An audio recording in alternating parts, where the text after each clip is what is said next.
Good morning, everyone, and welcome to the Massachusetts Academy of Math and Science at WPI's virtual information session on this cold Saturday morning. So we hope all is well with everyone, and we appreciate you joining us here. My name is Michael Barney. I'm the Director of Mass Academy of Math and Science, and we're going to spend a couple of hours this morning talking about our school today, our high school. And we thank you for joining us, and we hope we answer all your questions between now and the end of the session. You'll have an opportunity to ask some questions through our chat, and I'm going to go over that in just a second. We have all of our faculty members here this morning, and we're going to have some students and parents joining us at the end of the session to be able to answer some questions for you as well.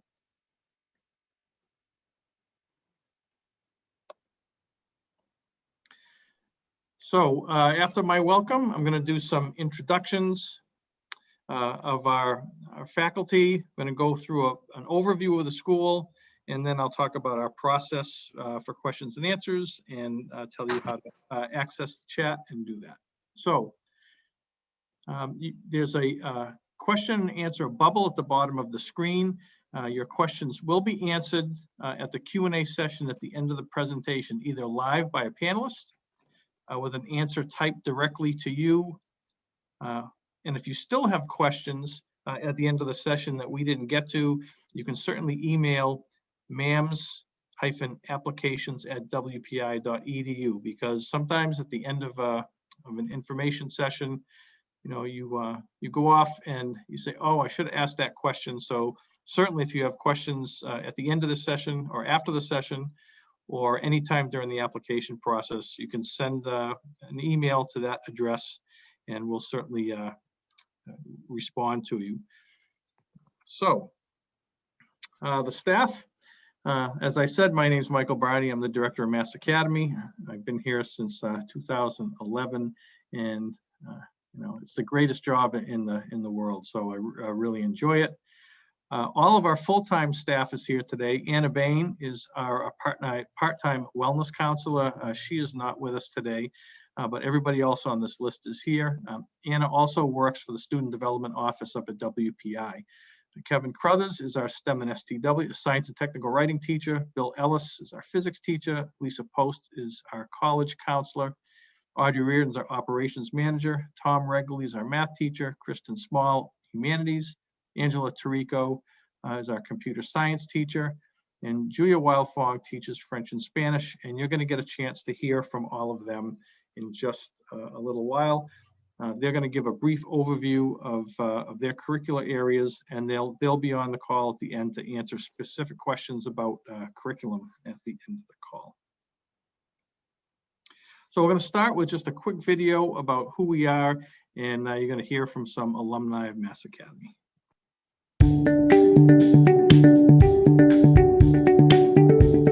Mass Academy completely changed the trajectory of my education.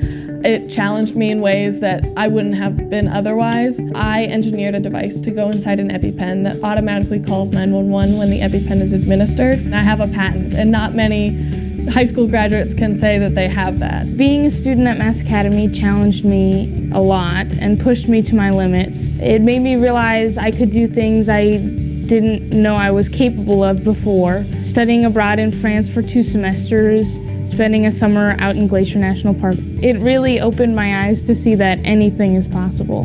One of the biggest skills I acquired from Mass Academy was confidence. I learned how to read high-level articles. I learned how to make my own conclusions off them and really think critically about everything that's out there. The communication skills really helped me get into Brown and also helped me a lot during my first year of college.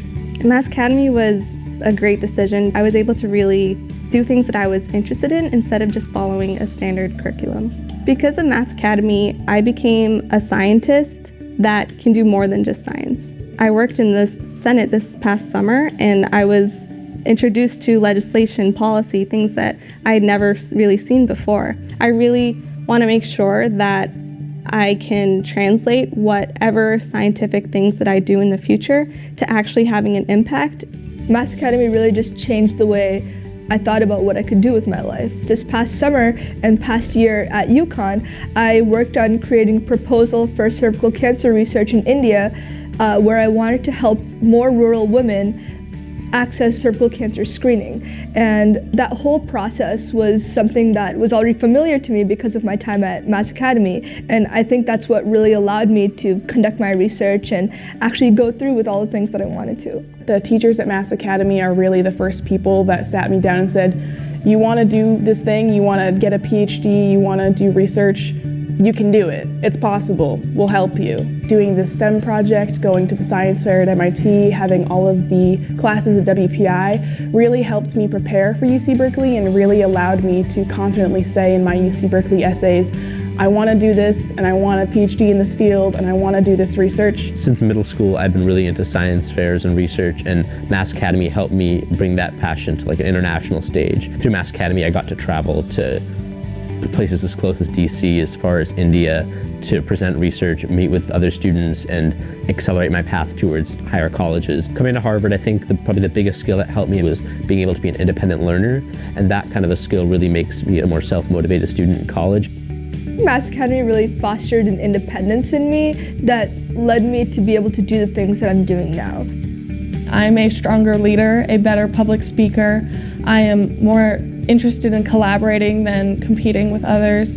I have more passion for what I'm doing, and I long to make a difference in the world. Mass Academy gave me a lot more ambition. It gave me confidence. It made me set higher goals. Ultimately, it changed my life.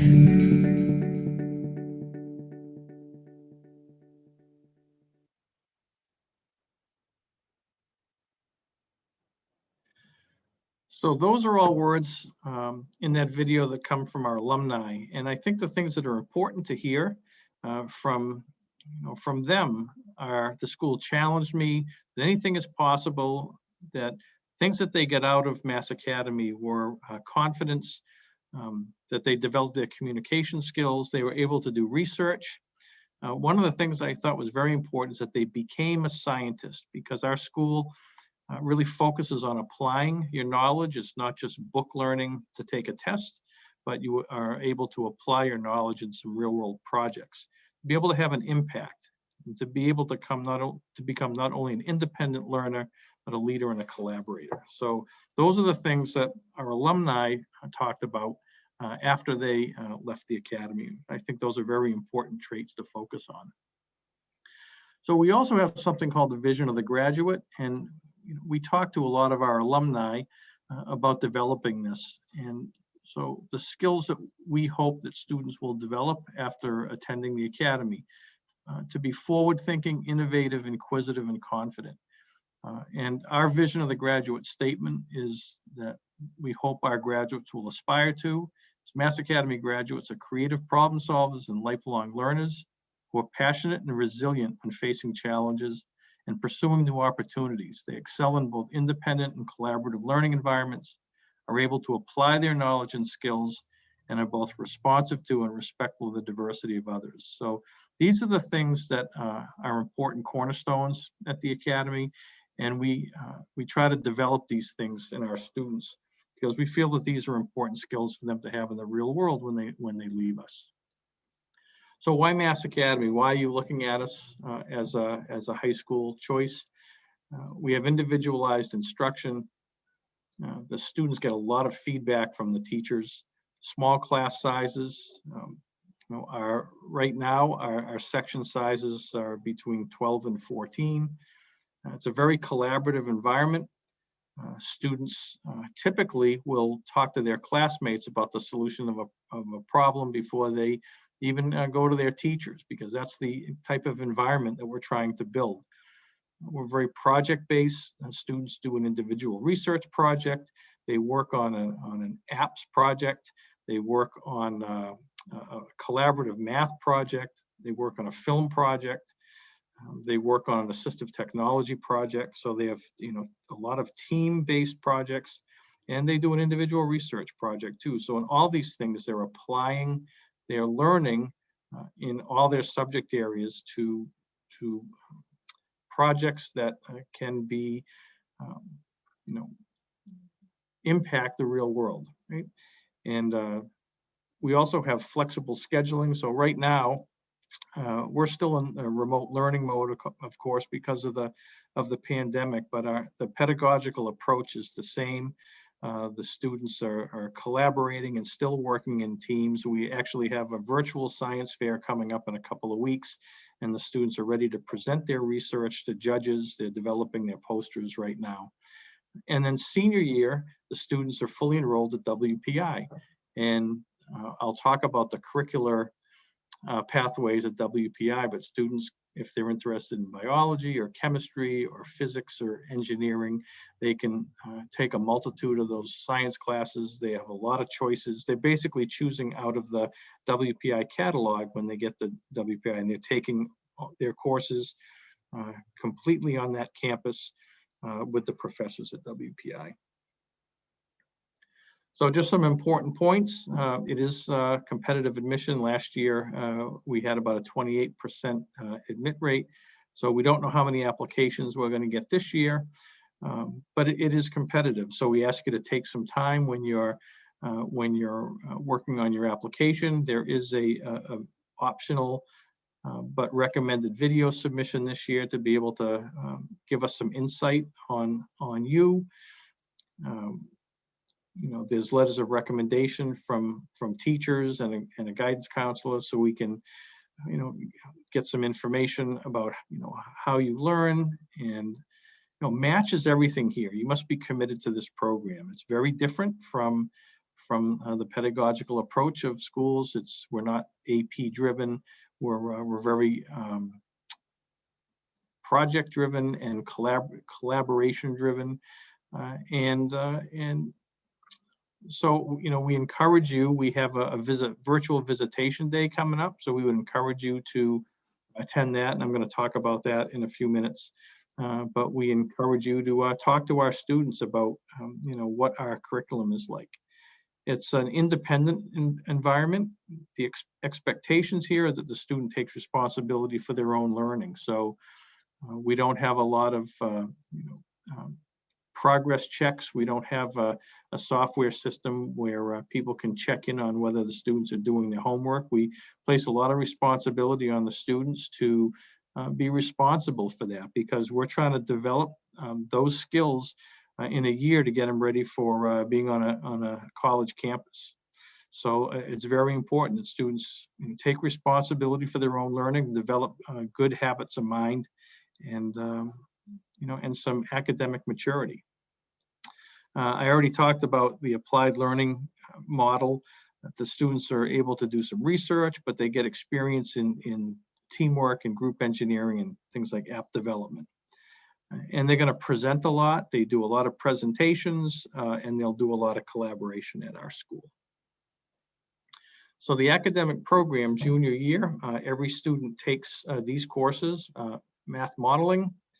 Mr. Regele will talk about that in a minute. They take an advanced physics course, take a humanities course, they take a world language, either French or Spanish, and it's a full immersion program. So even if they've never taken French or Spanish before, they'll be able to start at ground zero, and it's all, their assessments are all based on growth and progress.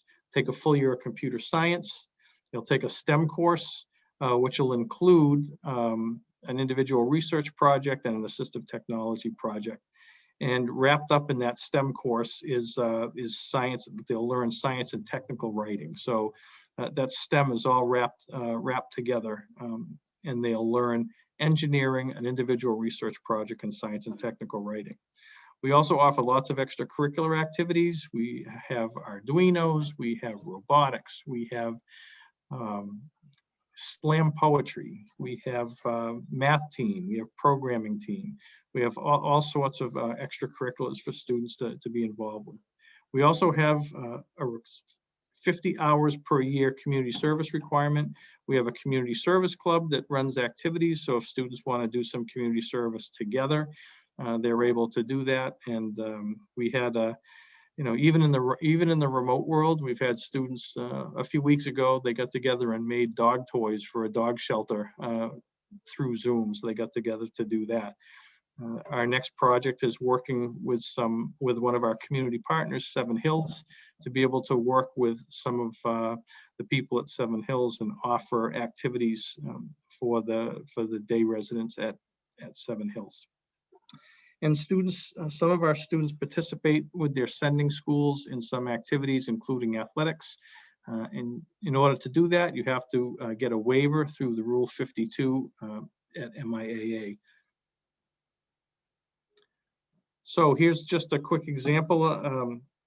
This was this past fall at the Community Harvest Project down in Grafton. We had a bunch of students get together and go out and work at the Community Harvest Project. So that was just one example of a team project that the students got together to do when the weather was nice down in Grafton. Here's some pictures of just some other activities. We have a group called Cyber Patriot. This was last year's team, Cyber Patriots, virtual this year, but last year the students got together, and it's an activity around cybersecurity, sponsored by the U.S. Air Force. Taricco can discuss that. This is our math team group. They're members of Walk-A-Mall, but the math team also participates in lots of other competitions. Mr. Regele can talk about that. And here's a group from a few years ago of students in several of their sending school team colors, and playing soccer, basketball, football, all sorts of different sports. So you have to be a really good time manager to do that, but we know, athletes in general, to play sports and be good academic students, have to be good time managers. So here's a picture of our Team 190 and their robot. So Team 190 is a legacy team in the robotics world. I'm sure there's many robotics participants out there on different teams. So 190 is still at it. They've once again adapted to the COVID world and has done some remote activities, and it's a great experience for students. And we are a high school, so we do things like proms and dances and activities. The upper left is the biotech club that had a whodunit, and they had to decide who did the crime via DNA detection. So, and then the bottom right was we had brought in a therapy dog and allowed students to do that. So once again, these were pictures when we were in full session. And then our research, we have lots of opportunities for research. So these are students presenting their board at the fair last year. The lower right was some of our students that we brought to Mississippi to the National Consortium of Secondary STEM Schools Research Conference. Last summer it was a virtual conference, but it's opportunities for students to connect with students around, not only around the country, but around the world, and collaborate on research. So this school can provide you some great resources. And the young lady on the right was one of our representatives to the International Science Fair. She went 2 years ago. We had a representative to ISEF last year as well. And just opportunities. On the left is a picture of our Diversity Day celebration. We celebrate Diversity Day each year, where students can delve into their background, share with us cultural dance and food, and tell stories about their heritage. So we really embrace our diversity and really appreciate people sharing their culture with us at the school. We feel that's very important. The middle picture was, we had a chance last year to have our students present to our senators and representatives at the State House. The legislature supports us every year and helps us with our funding.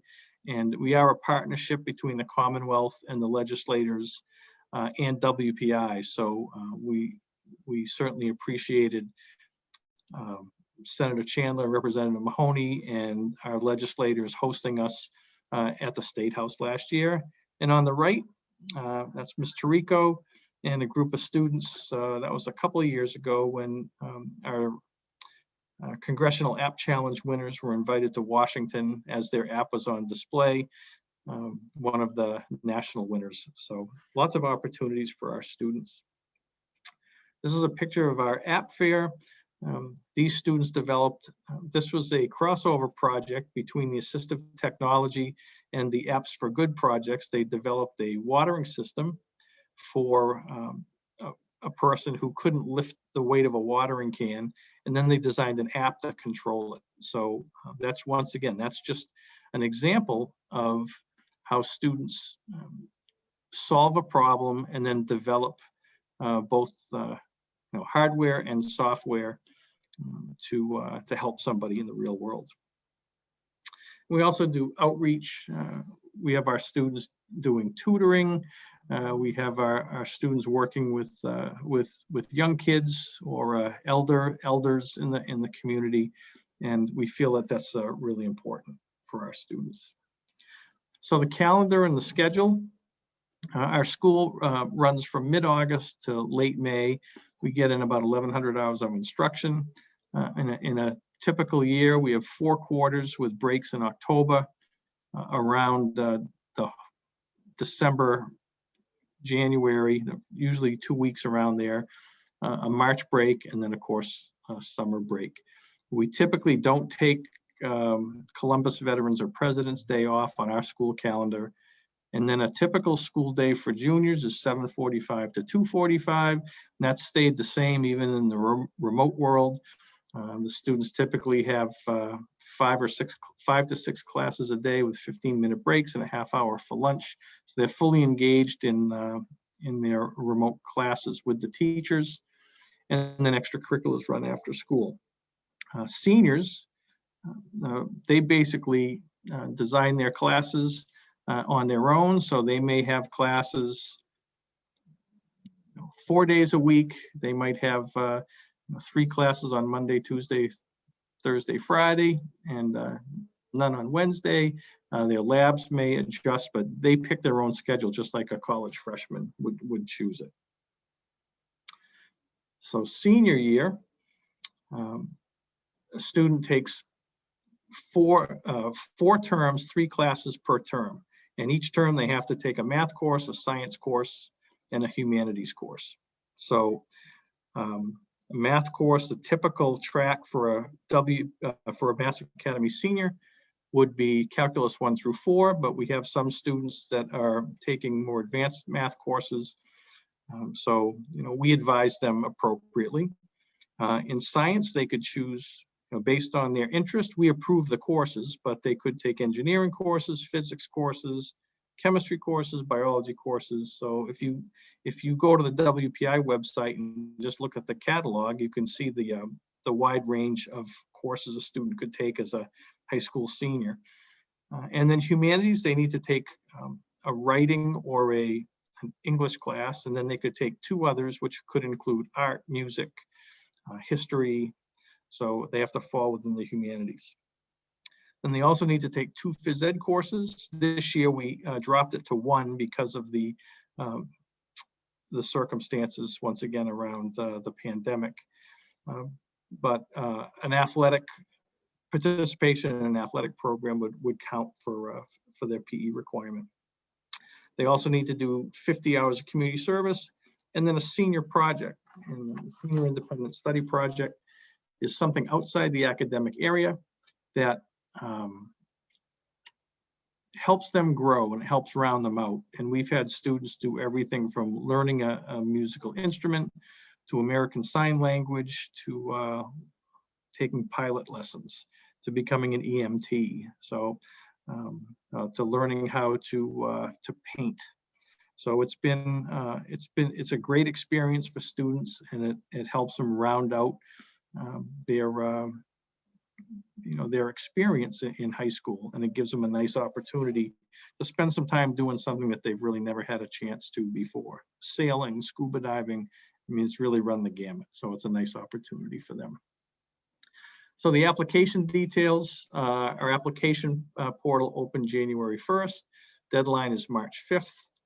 There are no diagnostic tests this year. I mean, we recommended a form of standardized nationally normed testing. We ask you to submit it if you could get it. We know there was lots of issues trying to get tested this year, so it is not required. We do recommend a video submission and directions to upload data on the admissions portal. We're going to get decisions out by early May, and then we'll schedule a new student orientation. And depending on the health and safety circumstances, that will either be a Zoom orientation or it will be in person. And then school begins in mid-August. We will also be having virtual visits for students. The visit dates, right now we have 3 scheduled: Tuesday, February 16th in the evening, Saturday, February 20th in the morning, and Wednesday, February 24th in the evening. So the first 2, I think, fall around Christmas vacation, February vacation for most public schools, and the third one is the week after. A virtual visit will provide student attendees an opportunity to spend time with our current Mass Academy students, and our juniors and seniors will showcase their work from the Academy and WPI. So there'll be some brief presentations around some of our projects and some work from WPI. And then they'll discuss what attending the Academy is like. And then participants will then break into small discussion groups and be able to ask students individual questions to get a sense of the program. We will have a couple of faculty members in each of those, but this is really intended for students to be able to have conversations with students. So anybody that signed up for one of these webinars, we had an information session in the fall, we have one today. So anybody that signed up will get a reminder that those virtual visit dates will be available for signing up on Tuesday.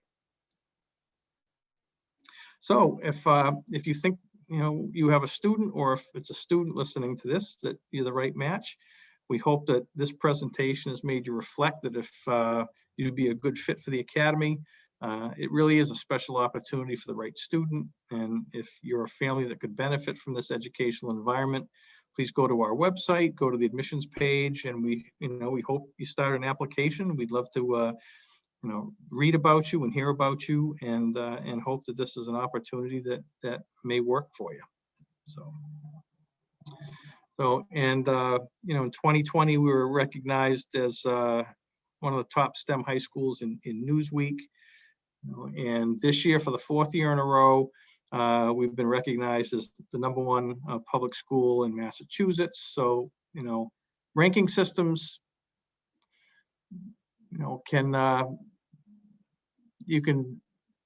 there's many different ranking systems out there, but this one, if you look at the schools that are highly ranked in niche.com across the country, we're in really good company. So we're proud of this. We were also ranked by Niche as #2 best public school in America. So, and once again, if you look at the schools across America, many of them are NCSSS colleagues. The NCSSS is the National Consortium of Secondary STEM Schools. It's a consortium that we belong to of about 100 schools across the country. And if you look at the company that we keep in this niche ranking, we're very proud of it. So I would urge you to take a look at that. So I'm going to stop my part of the presentation here. We're going to go into introductions now, give our faculty and staff a chance to just say hello, so you get to meet them. And then we will get into the questions and answers, and then we'll meet our students and parents after our faculty, and then we will start answering some questions on the questions and answers. So I will start by introducing Audrey Reardon, our operations manager. Good morning, everyone. Welcome, and thank you for attending this morning. I'm, as Mike said, Audrey Reardon. I'm the operations manager at the Mass Academy. So if you ever need to call the school or you come through the front door, I will be your first point of contact. Part of my responsibility is being the official keeper of the records. I handle all required state reporting for the Department of Ed, including student information, attendance, grades, and all the courses we have to report. I also keep track of transcripts, the finances. I help students over this summer with obtaining all their new student IDs, setting up their WPI email accounts.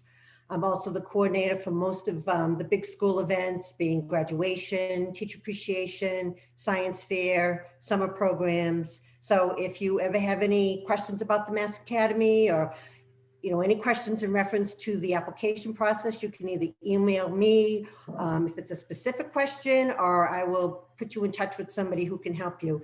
So I've been here for 15 years, so if I can't answer it, I will reach out to somebody to get back to you. So please don't hesitate. And now I'd like to introduce Dr. Crothers, our STEM and science and technical writing teacher. Welcome. Good morning. My name is Kevin Crothers, and I am the STEM teacher.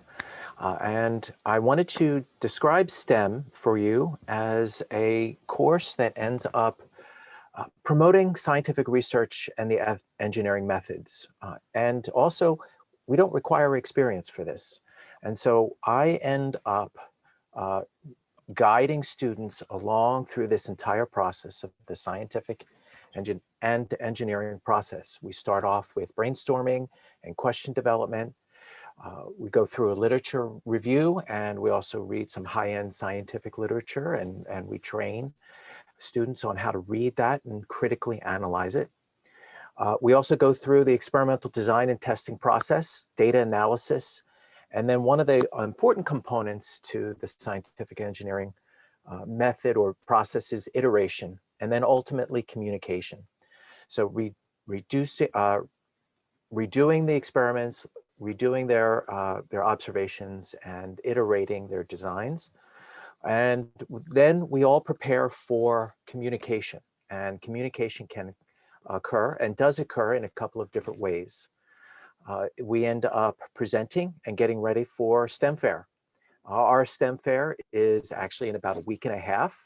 And so my students right now are busy trying to get together their scientific posters, their presentations, all for a virtual process this year. And I think it's going to be a great STEM Fair. So all of this whole process ends up trying to cultivate a mindset and prepare for our STEM fairs.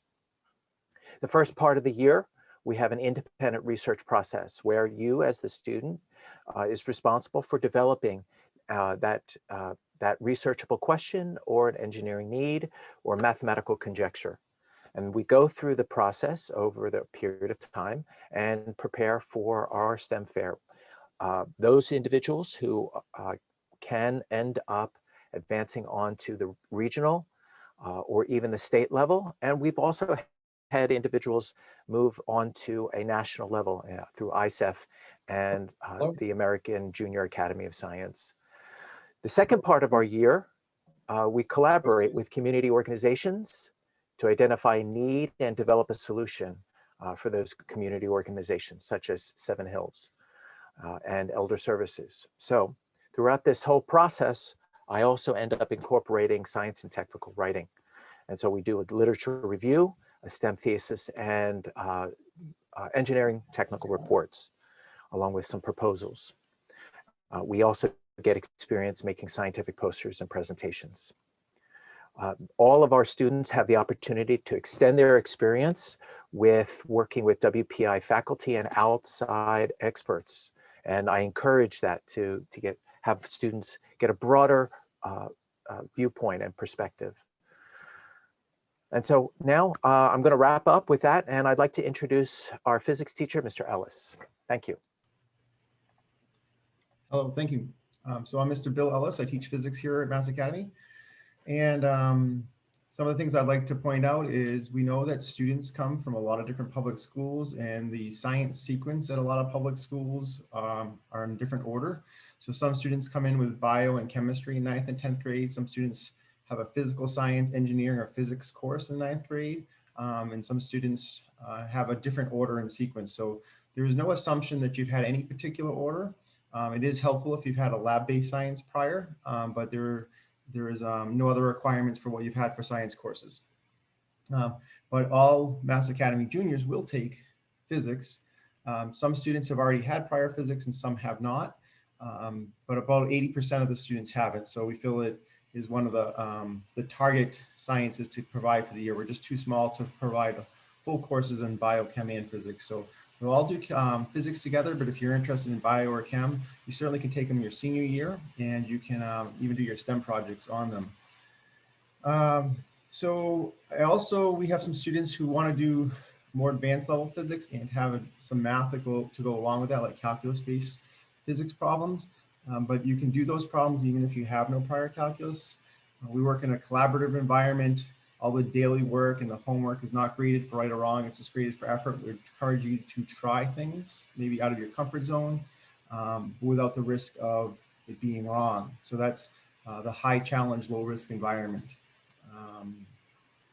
And I think that's all for that slide. One more slide, please, Ms. Varney. Yep. And on this one, so a lot of people are focused on whether or not this course will prepare you for AP Physics. And it will also prepare you for the AP Physics 1, the AP Physics C, mechanics and E&M tests, and also other tests if you need in physics. And it's not a focus of the course, but we do try to follow along the same curriculum so that making sure that if students want to do those, it's optional, that they are prepared for them. And that's the end of the physics information. I'd like to pass along now to Mrs. Post.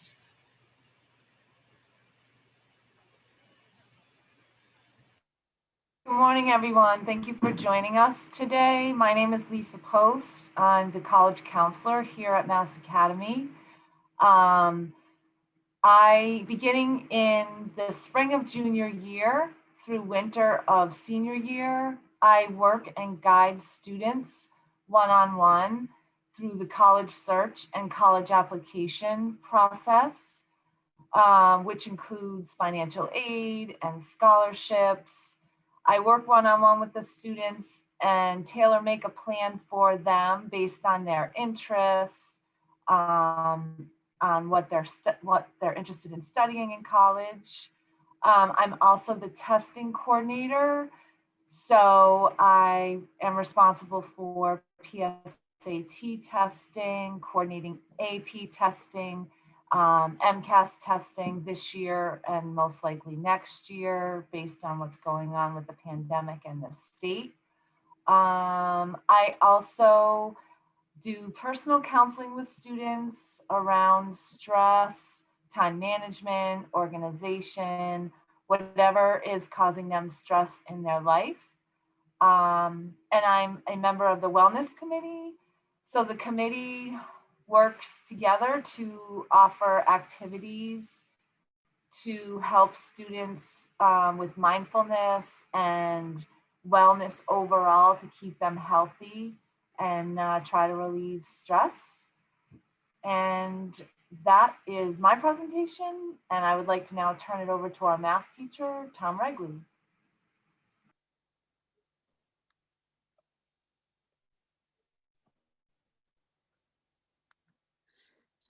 Hi, good morning, everyone. Thanks for attending the webinar. I'm the math teacher at the Mass Academy, Tom Regele.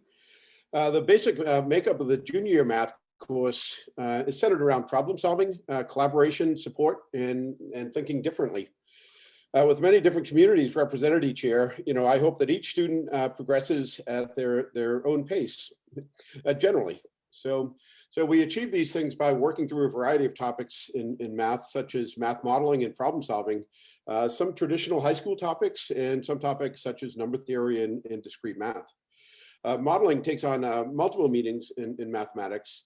Math modeling itself involves taking real-world problems into the math world, working together in teams to try and understand the problem, its limitations and restrictions, and then determine a strategy to find a best solution. After that, the teams must come up with an evaluation process to determine the feasibility of using their model. Much like the scientific process, the modeling process involves multiple iterations to hopefully develop better solutions. Modeling can also refer to the demonstration of problem-solving strategies. The attitude and mindset each person brings to the classroom and how each person approaches every day. We all share our experiences in this small community. So I strive for a student-centered collaborative experience for all students. In senior year, everyone takes 4 math courses at WPI, and I'll work with each student on mapping a set of classes that make sense for them. The most common sequence being the calculus 1 to 4 sequence, but based on background and future plans, some students may decide to take a different sequence of classes. So I would encourage you to take a look at the student websites on our website, and it'll give you a feel for all of the classes at the Academy and hopefully the student experience. So thanks again for attending the webinar. I'd like to turn the presentation over to our wonderful and inspiring humanities teacher, Mrs. Small.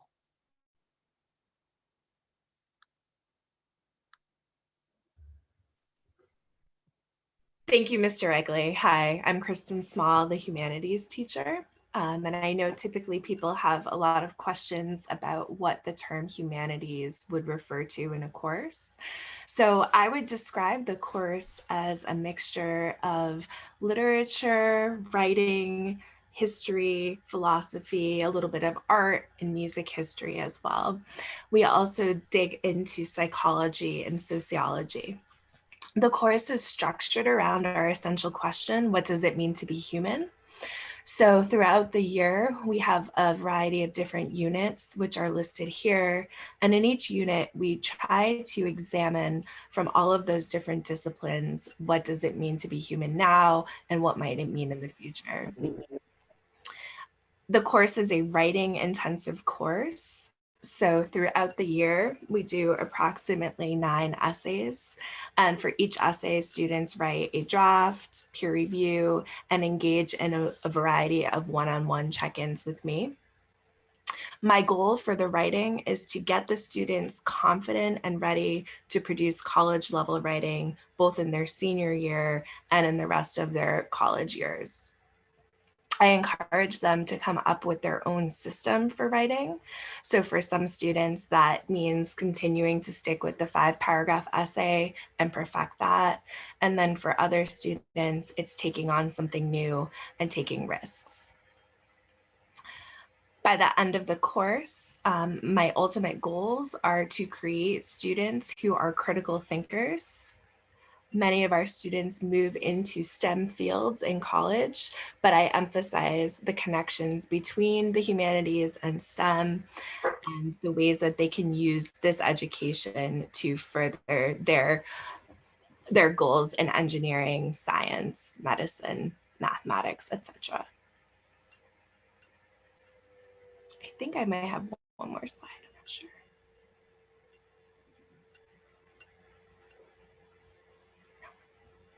Nope. All right. So next, I would like to introduce Mrs. Taricco, our computer science teacher.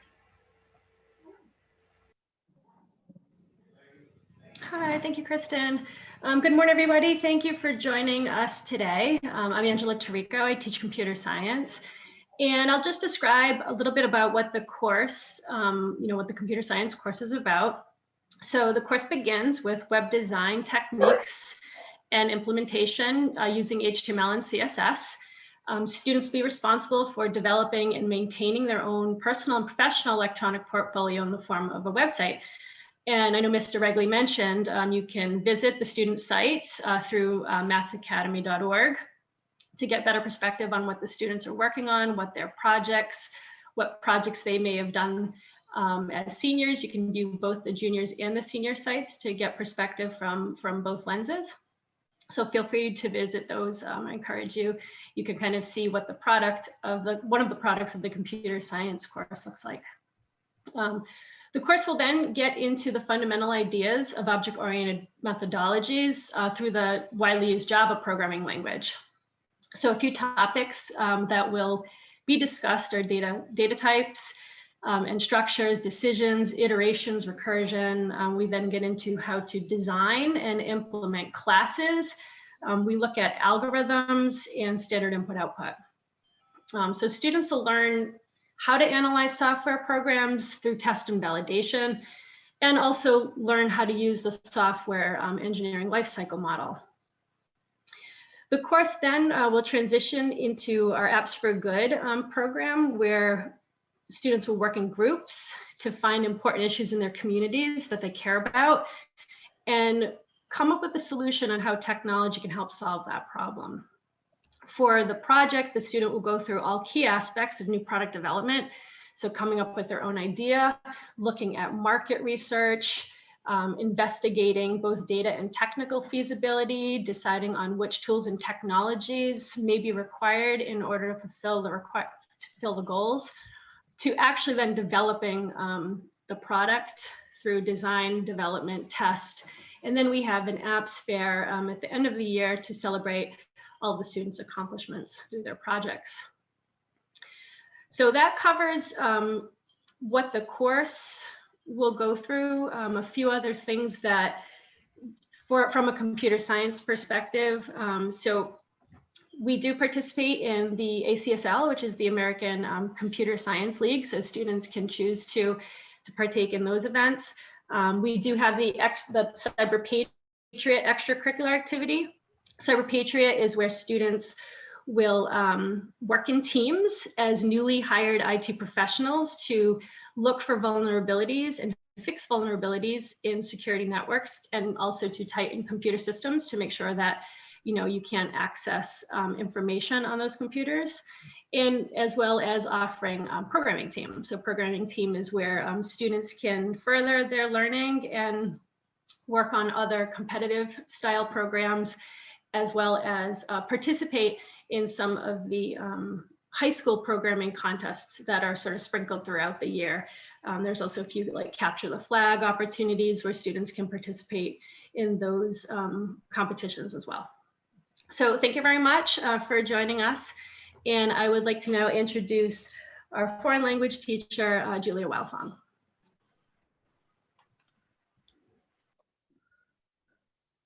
Good morning, everybody. I'm so sorry that you can't, can everybody hear me?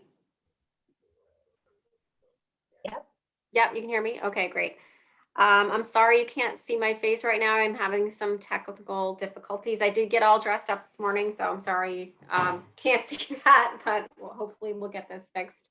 I teach French and Spanish. It is Immersion French and Spanish, which means there is no English. It's kind of a big change for most students. At the beginning of the year, I do give everybody about a month to kind of get used to that and just listen if if they're not comfortable. But by December, everybody is at a very comfortable level, and right now I'm enjoying the fruits of their labor, and they're able to fully participate and argue with one another. So that's a lot of fun.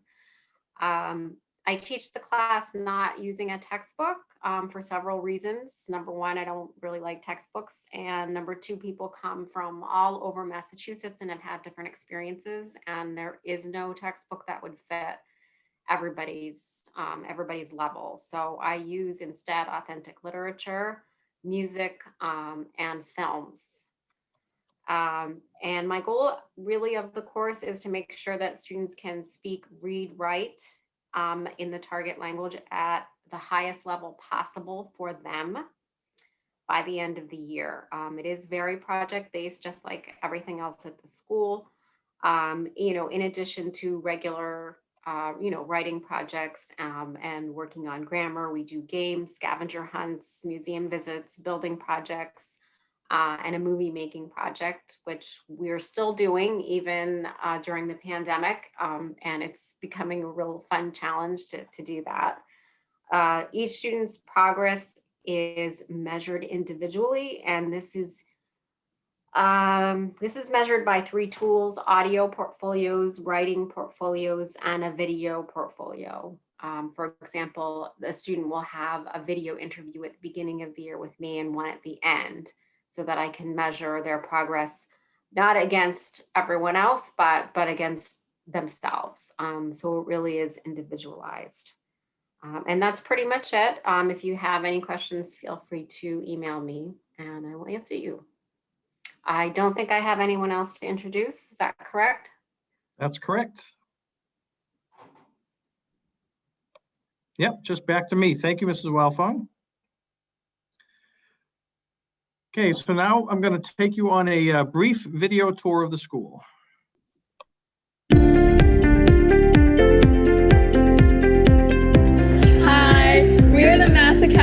School Council Class of 2021 representatives. Welcome to the Mass Academy of Math and Science at WPI.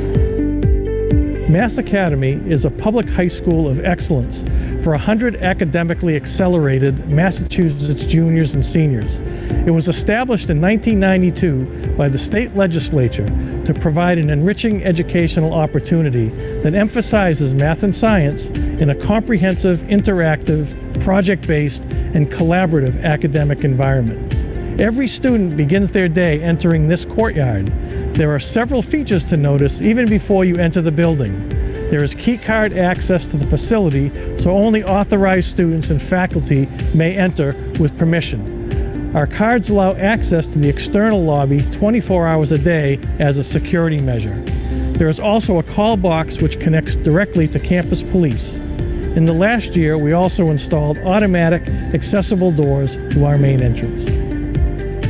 Our operations manager, Ms. Reardon, greets students, staff, parents, and visitors from her station.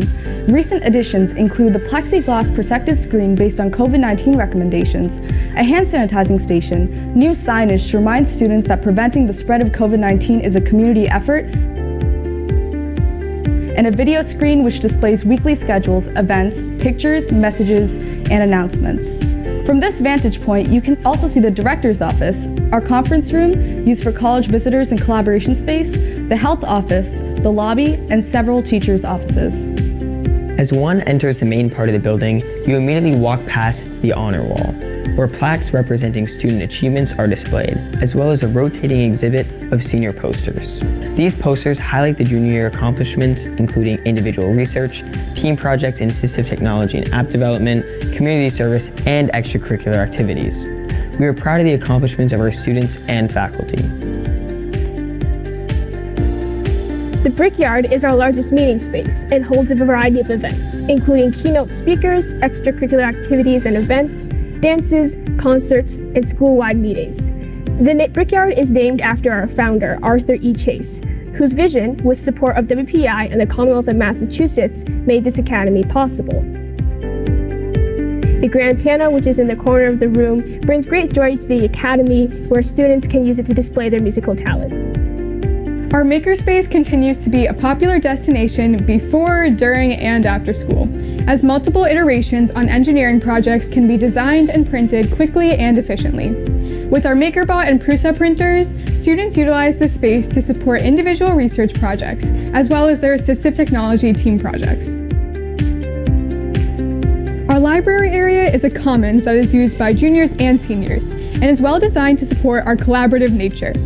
Many classes use the space during school time as well. The library area is typically busy with activity from early in the morning until the building closes at 4:45 p.m. Students can be found here working on everything from complex math problems and physics labs to peer reviews of essays or literature reviews of STEM projects. It is also a great space to assemble devices, debug team app projects, or settling in for a good game of chess. Or at the end of the day, it's just a great place to hang out with friends. Throughout the building, and evidenced here, are emergency call buttons, which, when activated, will indicate to WPI police that there is an emergency requiring their immediate presence. Although all our classrooms are unique, this year is very different, as our typical furniture, which includes round tables in every room, were replaced with traditional individual student desks due to the Department of Education's regulation from COVID-19. The computer science room was the only classroom that kept its basic configuration using the same tables, but at social distance requirements. Each classroom has a smartboard projector, and teachers have access to document cameras so that students can display work for collaboration purposes. Each room also has hand sanitizer stations, an air purifier, and air conditioner for the summer. There's also emergency call buttons, a phone, fire extinguisher, and cleaning products with emergency signage. For our senior year, we are enrolled in classes here at Worcester Polytechnic Institute, or WPI for short. Seniors enroll as full-time students at Worcester Polytechnic Institute, a world-class technological university which makes Mass Academy the only public school in Massachusetts where students attend a private university full-time while they are seniors in high school. Seniors must successfully complete 3 WPI courses in each of 4 7-week terms for a total of 12 courses. In every term, students are required to take 1 course in each of the 3 major academic areas: mathematics, science, and humanities. Seniors also complete an 100-hour independent study project. Past examples include learning American Sign Language, aircraft flight training, and participating in research at a university and medical labs. Mass Academy seniors attend classes along with WPI students and earn WPI university credit. The cumulative GPA for Mass Academy seniors in WPI courses, based on data from the past 5 years, is 3.80. We are well prepared for college and beyond. Welcome to Mass Academy.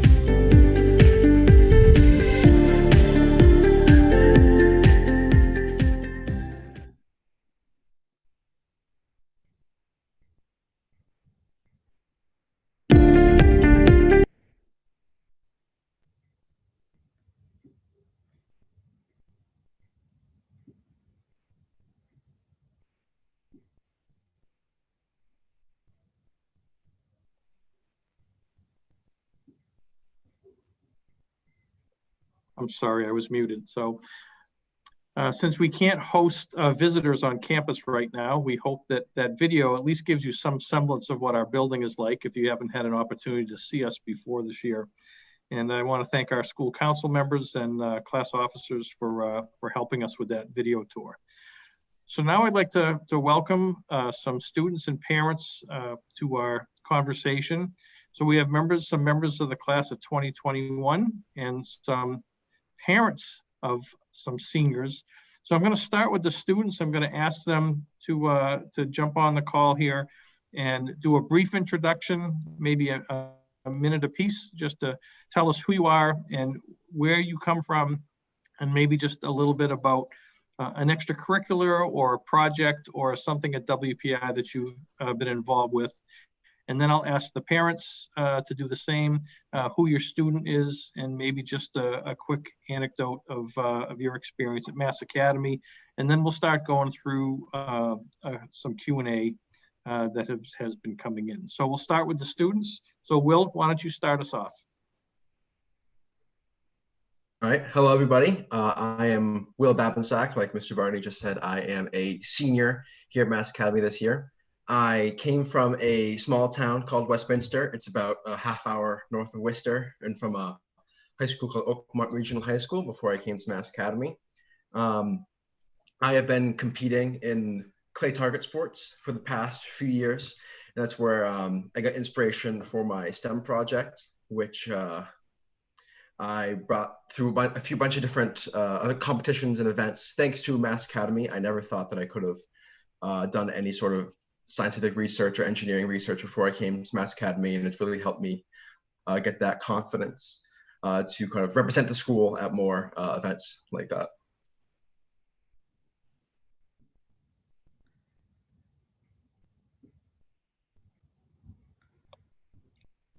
Okay, Ashita. Hi, I'm Ashita, and I'm also a senior from Westboro, which is about 20 minutes away from Worcester. And one of my favorite experiences at Mass Academy was getting the opportunity to do bio research in a real WPI lab, because I never would have been able to do that otherwise. And that was also my STEM project. And outside of that, I'm also involved with the math team at Mass Academy. Okay, thank you. Neil? Hi, everyone. My name's Neil. I'm also from Westboro. I went to the same high school as Ashita until 10th grade, and then I came to Mass Academy. I'd say, so at Mass Academy, I've been involved with the computer science team. I'm the captain, one of the captains of the team. When I came to the school, you know, I had some experience, but not that much with computer science. But through the year, we had this opportunity to, you know, continue learning on our own and advancing our knowledge, which I found really helpful, especially with all of my peers there. You know, some of whom were already working on machine learning or computer vision, all kinds of crazy stuff. So just this opportunity to, like, you know, especially in such an expansive field as computer science, you know, pick up a little knowledge from each of my peers was really a great experience, and I think helped me to become the captain this year and do some great work with the juniors this year. Yeah. Thank you. Bohan? Hi, I'm Bauhan. I live in Worcester, and I'm originally from South High. My passion is definitely biology and medicine, but in my free time, I enjoy tutoring and working with young kids, and also just going on runs, I guess. Thank you. Amrita? Hi, I'm Amrita. As everyone said, I'm also a senior this year. Mass Academy was my 5th switch in schools, so definitely not something I'm not used to, but probably the best decision I ever made. I switched schools because I was interested in computer science, and I never thought I'd be able to work on the projects that I have, especially through my STEM class. I was inspired by volunteering at Seven Hills, and I was able to represent our school at different fairs and conferences. And these are opportunities that I would have never gotten if I hadn't gone to Mass Academy. Thank you. And Andrew? Hello, my name is Andrew Yang. I grew up in Northborough, Massachusetts, which wasn't that far from Worcester. And I went to Algonquin before I came to Mass Academy. And so in my junior year, my STEM project was about clearing antibiotics from water using algae, which is an experience that was really kind of like unique to Mass Academy for me, because at my old school, there was never really like a research like curriculum, and coming to Mass Academy really opened my eyes to a lot of different opportunities, both in like biology and in computer science, which I hope to major in college. And so through Mass Academy's computer science curriculum, both in my junior year and also in my senior year, where we have the option to take classes at WPI, I've been able to learn a lot of different things that I wouldn't have been able to access at my old high school.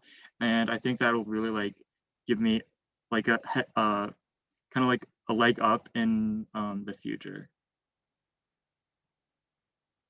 Okay, thank you. And now let's move to the parents. Gloria, can you start us? Sure. Hi, everyone. My name's Gloria Miller. My son, Alec, is a senior at Mass Academy, and we live in Westford. An anecdote, I think the most funny thing that Alec has gotten to do at Mass Academy is participate in some of the extracurriculars like Cyber Patriot and robotics. And my favorite anecdote from his robotics is there was a time last year when they were working on their robot and they were all very hungry and figured out how to make quesadillas on some of the equipment in the robotics lab as camaraderie and satisfying hunger. So there is creativity and fun as well as great educational experiences at Mass Academy. Thank you. AJ?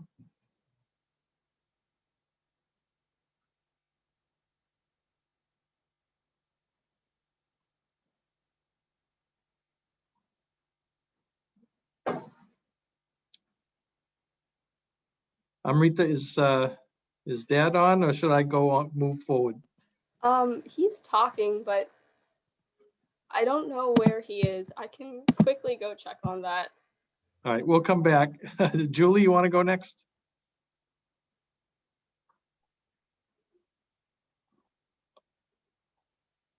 Hi, everyone. Nice to meet you all and welcome to Mass Academy. Matthew Young is my son. He's a senior. Actually, he was in the video.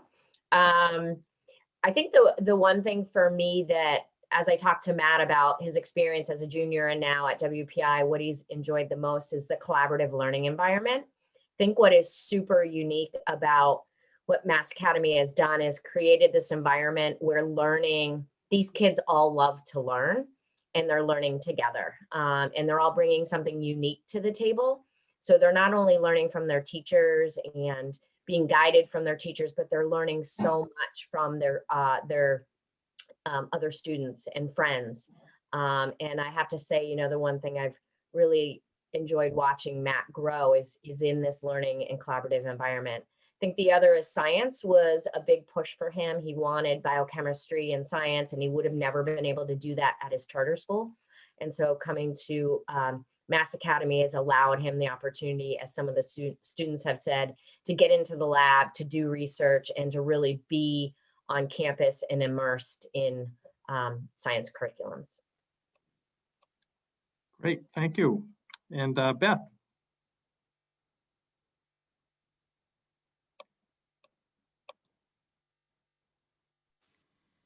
Okay. Yeah, I'm right here. So I'm the mother of Kim Stockeye, and she is a senior this year. Her biggest enjoyment during junior year was getting the opportunity to do research with a chemistry professor right there on WPI's campus. That was her STEM project. She also had enjoyed working with the different students. But one of the biggest things that I think, they're all very much self-starters who go to Mass Academy, but the independence and the responsibility, like she's very much takes full responsibility for her education, for my experience with her applying for colleges. She chose the colleges she wanted to apply to. Obviously, as parents, we have some input, but it's really been amazing to see her sort of bloom in independence, which is fostered by the educational program at Mass Academy.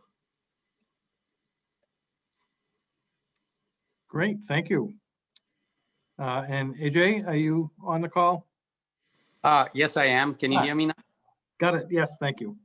Sorry, I logged in on a different iPad without the email, and that gave me trouble.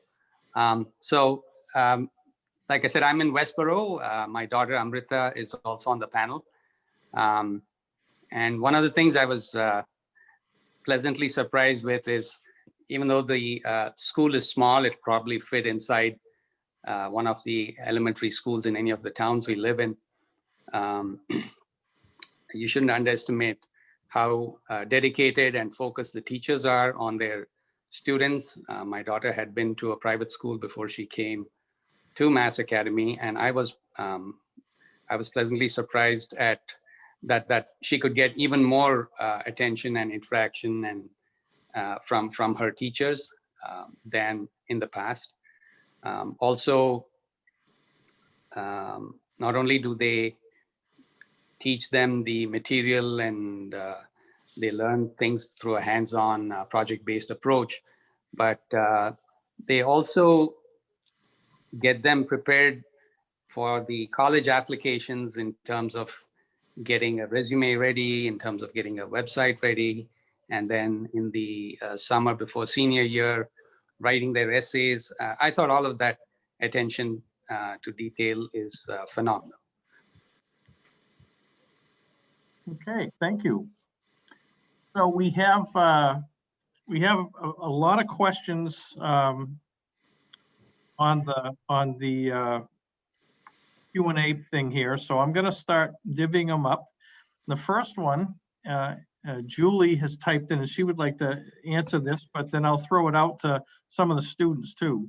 So the question is, I see mathematics and physics and computer science as the junior science curriculum. Would your school still be considered a good fit for a student mainly interested in biology rather than someone who loves robotics, for example?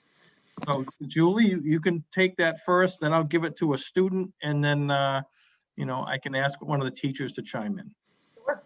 Yeah, so Matt loves computer science as well, but his big focus was and wants to be science, chemistry, biochemistry.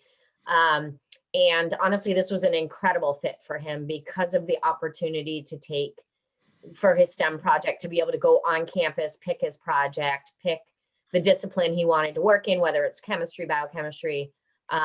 He would have never had that opportunity at the charter school he was at. And he has loved every minute of it. And I have to echo what Audrey said, which is these teachers are so incredibly dedicated to to these kids. And the STEM teacher, the math teacher and the physics teacher have had huge impact on Matt and kind of where he wants to go with the future. Any students want to answer that one as well? Yeah, so my favorite area of science is biology. And I definitely think I was a little bit nervous when I first saw the junior year curriculum of CS and physics, but senior year really allows you to choose anything. So this term I'm taking anatomy lab. And so my textbook is literally called Dissection of the Fetal Pig. And so in a couple of weeks, once we go back in person, I'm literally going to be able to cut into a pig, which I would have never been able to do at South High. And part of my junior year STEM project, my project focused on running form and injury prevention. And I was able to become human subjects like testing certified, which is another opportunity I would have never had. So there are plenty of biology opportunities, and with whatever classes you choose to take in senior year, you can pursue any field of STEM.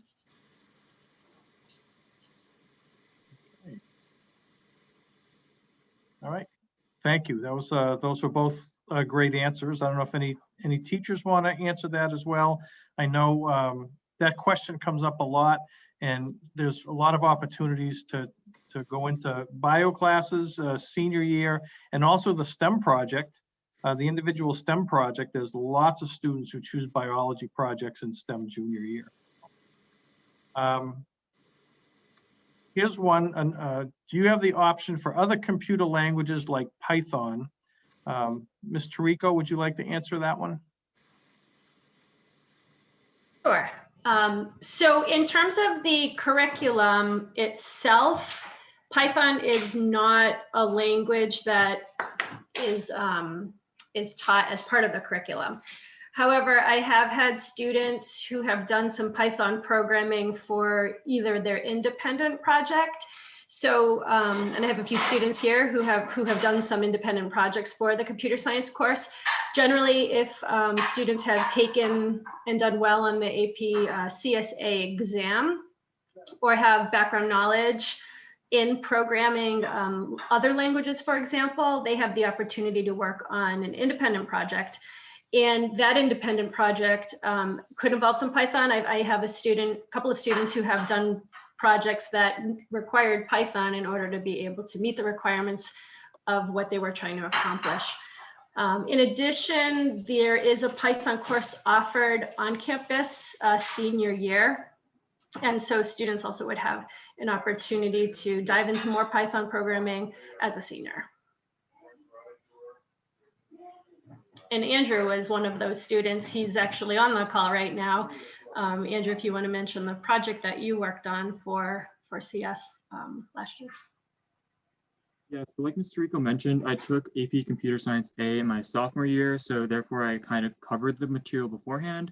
And so because of that, I had the opportunity to work on my own independent study project for computer science. It was completely open to me for what I want, for like what I was able to do. Like I know Neil, he did a maze solver, and Amrita, she did like a dance choreography tool. For me, I made a machine learning algorithm that like identifies different types of food using Python.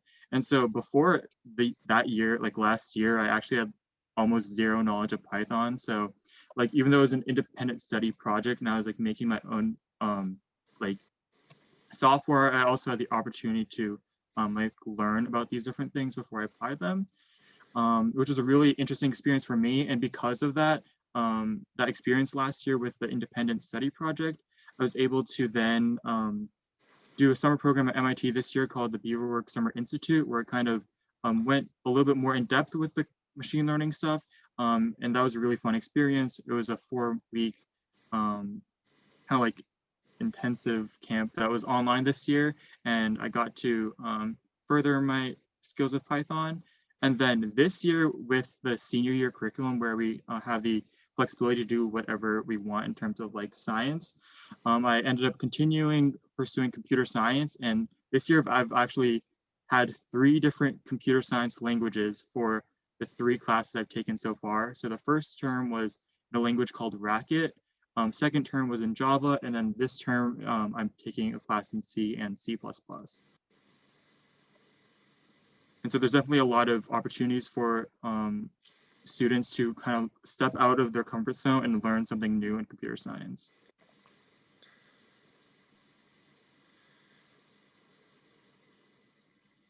Okay, there's Mrs. Post, there's one here. How do you help students for college admissions? Can you address that?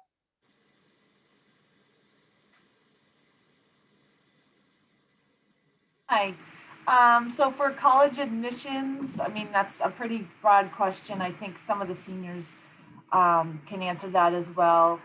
I work with them in the spring of junior year and ask them questions about interests and where they are in the college application process. And then I will suggest some colleges to them based on their interests. And then in the fall, I meet with them pretty regularly individually to talk about how many schools are on their list. Do we need to narrow it down? How many schools are they doing early? How many essays do they need to write? So I do give the students a lot of one-on-one attention and help them through searching to colleges if they need that through the whole application process. Okay. Here's one. Thank you, Mrs. Post.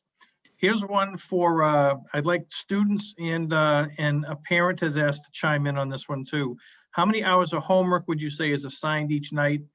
Is it very difficult to balance the school and sport workload? So Bauhan, I know, maybe you can start with the student response and then the students can chime in. And then Julie, I know you said you'd like to answer that one as well. So. I think there's definitely a decent amount of homework, but the teachers kind of ease you into it. In A term, things start out pretty slow, and they also don't grade very harshly or very strictly. They want you to feel comfortable with your workload. And so in STEM, it is a 6-month-long project, and you have to kind of learn time management and planning in order to be successful. But they teach you that during class, and they give you all these tools to plan your calendar and split up large tasks into small, manageable parts. And so you have to make time to do your homework, but it's not overwhelming. I don't think, at least in my experience, of course you're gonna have super busy nights, but it balances out pretty well. And in junior year, unfortunately, I was unable to participate in sports for my sending school, but in senior year, there's so much flexibility. I work 5 days a week, and I also participate in cross country in addition to all of my classes and my senior project, and I don't really find that I'm ever stressed, really. Of course, finals week is stressful anywhere, but I find that I'm still able to get 7 hours of sleep and hang out with my friends still. Any other students want to weigh in on the homework? And then Julie, you can jump in. For me, I felt like the homework was manageable, and Mass Academy emphasizes collaboration a lot. So even though we might have more work than our sending schools, like it just feels a lot more, it's just like nicer to work with more people. And it also feels like useful. Like I felt like every single thing that we were assigned actually helped me learn and grow in some way.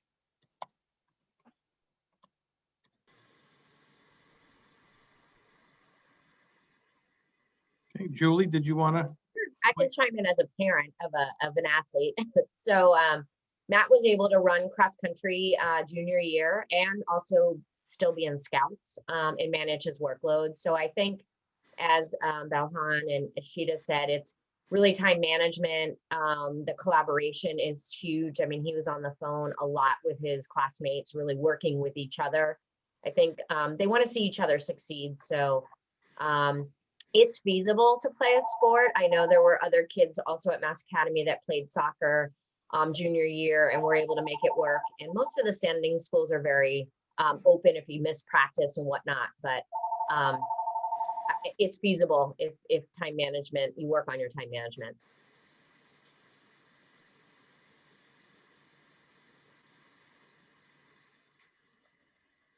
Mr. Barney, I'd also like to chime in. As Sure. far as time management, certainly the kids really get a good handle on time management. And so now in their senior year, they're really juggling things quite well. Kim, who's a swimmer, was unable to swim junior year just because she was unable to get to practice from Worcester down to Milford in time. But now senior year, she's actually being able to swim her senior year again. And the coach was really happy to have her back, and the team, they welcomed her back. And actually Milford's one of only 2 sites that's holding head-to-head swim competitions this year. So it's kind of nice for her to be back there. But definitely time management is stressed early and often in junior year. And all of those lessons really just form a really complete student for their senior year, and gives me a lot of confidence for their college years.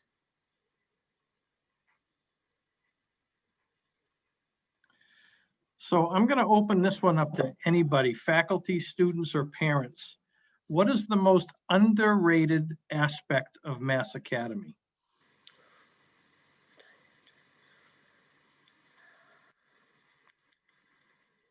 I think for me, the most underrated aspect is the fact that there's so much more than just math and science here. I mean, if you're interested in like the humanities, there's a really great junior year offering with humanities and also like foreign languages, but also in senior year, we have so many different opportunities. Like, for example, my first term, I took a class on creative writing and poetry. Second term, I took a class on East Asian political history. This term, I'm taking a class on American literary history.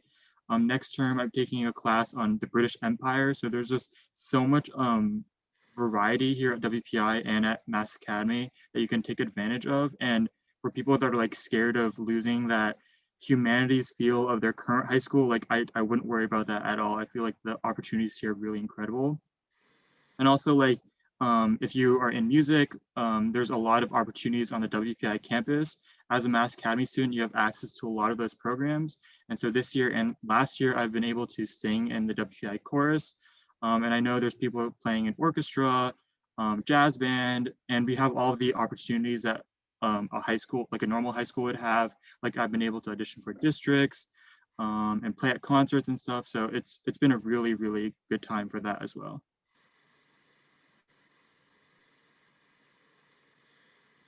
Okay. Anybody else want to? That was a great question. I would Anybody say else? underrated is the teachers. The teachers are so incredible at Mass Academy. I can't stress the impact they've had on Matt. His love for learning has blossomed, and the teachers invest so much time into these kids and into their future. And I just have to say thank you. And if your children go to Mass Academy, they will be blown away with the talent of these teachers. Something I could add something. Kevin Crothers, I'm the STEM teacher, and thank you for that feedback, Ms. Young. I think I am in my second year here as the STEM teacher for Mass Academy, and I came from an independent school in Worcester. And I have to admit, I have been very impressed with how close-knit the community is amongst the students, between the faculty and the students.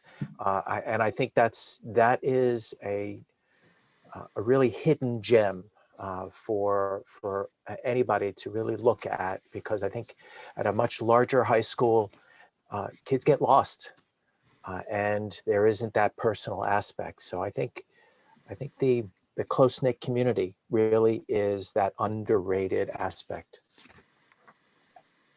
I want to add something from what Dr. C says about the community. I think when you think of Mass Academy, a lot of people just think school, math, science, homework, but your friends are everything, and they really get you through the year. And it's super easy to make friends because everybody is thrown into this brand new environment, and a lot of planning is done to help make events that foster connections and bonds. Like, yes, you might fail a physics test, but afterwards, do you go scream in Signora's classroom as a group, or do you start crying in a circle with all your friends during STEM class at your sending school? Probably not, but that's the type of community that Mass Academy has, and everybody really relates with each other about, you know, how they're dealing with school, how they're dealing with the homework and everything, and you always have someone to talk to about how you're feeling.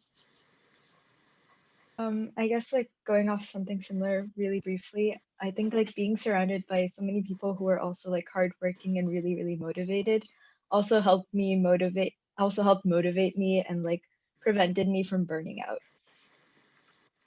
Yeah, just to add on to what Ishida said, you know, I feel like that motivation isn't just limited to what we're doing in class, but I've noticed that a lot of my peers, like Mass Academy really teaches us to be go-getters, to, you know, go out of our way and pursue our passions and follow what we're interested in through our STEM courses, STEM projects, even our WPI courses as seniors.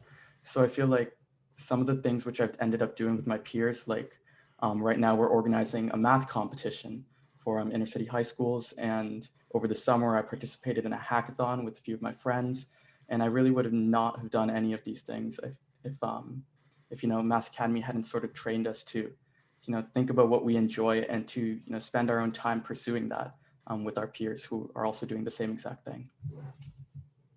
Yeah, I was thinking something very similar to what Bauhan said about how there's this thing about it's the Mass Academy of Math and Science, right? When I was leaving my sending school, my friends said I was going to nerd school, and they were kind of worried about it, you know, being what are the type of people going to be like there. But I suppose it's not really obvious looking into it that we're all people. I expected to come in and, well, pseudo expected to come in and just see a bunch of weirdos and just feel a really weird vibe and just have it be like kind of everybody's closed off and really into their work.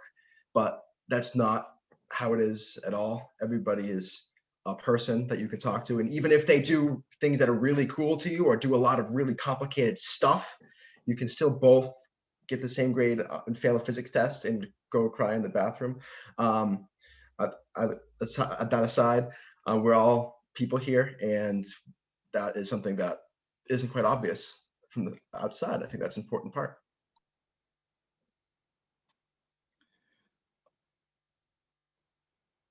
So here's a question. What is a good match as a student for the school from the school's perspective? When you were reviewing applications, what aspects do you look for primarily? So, I mean, the students here, I mean, I think, you know, you've been with, you know, your classmates now for a couple of years. So I guess, you know, I think you've already described it. But, you know, what I would say is, you know, we look for a lot of things. I mean, students that are willing to take academic risk, willing to collaborate, willing to share, hardworking. I think Ishida said that, right? Willing, you know, hardworking, motivated, you know, want to be part of you know, of a community that will work hard, willing to share and make each other better. I mean, we don't rank on purpose because we feel that students will, you know, without ranking students will lift each other up, because everybody in the community has great strengths, but not everybody's strengths are the same. And I think if you're willing to work together to help each other get better, I mean, that makes the community of learners stronger. So I think those are some things that we look for.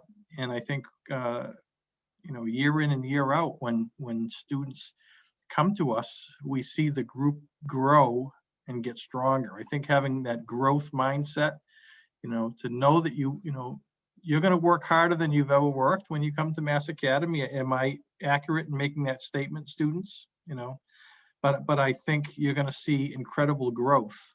And I think you're going to learn a lot about yourself, but you have to be open to that. And you know, you're going to, you know, hit some barriers along the way, but you're going to learn how to overcome them with the support of a great faculty, and with the support of a great peer network, right? So I think, you know, and I would ask teachers and parents and students to kind of chime in on that. So. I remember my first info session that I went to as a sophomore before applying. And I remember Mr. Barney addressing everyone. He was like, if you're coming here to be competitive, don't even think about coming here. Because all of us really want each other to do well. And we don't really only have just our own kind of goals and visions in mind. We keep each other in check, and we really try to help each other as much as we can, whether it's through just learning physics with each other or like solving CS problems. It's not even that, it's just helping each other's morale and making sure everyone's supported no matter what they're going through. And my first initial thought was like, oh, they're 50 super incredible kids. How are we not going to be competitive? Everyone's going to want to do the best. Everyone's going to want to one-up each other. But that's really not how it is. It's really a collaborative environment. And you may have people who are great at math or people who are excelling in science, but that doesn't mean you can't approach them and ask them to help you. They'll be the most willing people to help you. And you just have to be aware of what you want to grow on, and what you want other people that you can help and help them grow on, and just be aware of your surroundings and ask for help. It's really a great community. It's a place where you can grow and learn.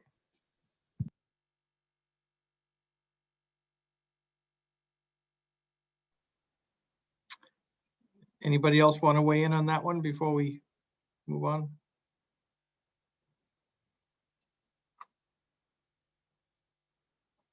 Okay.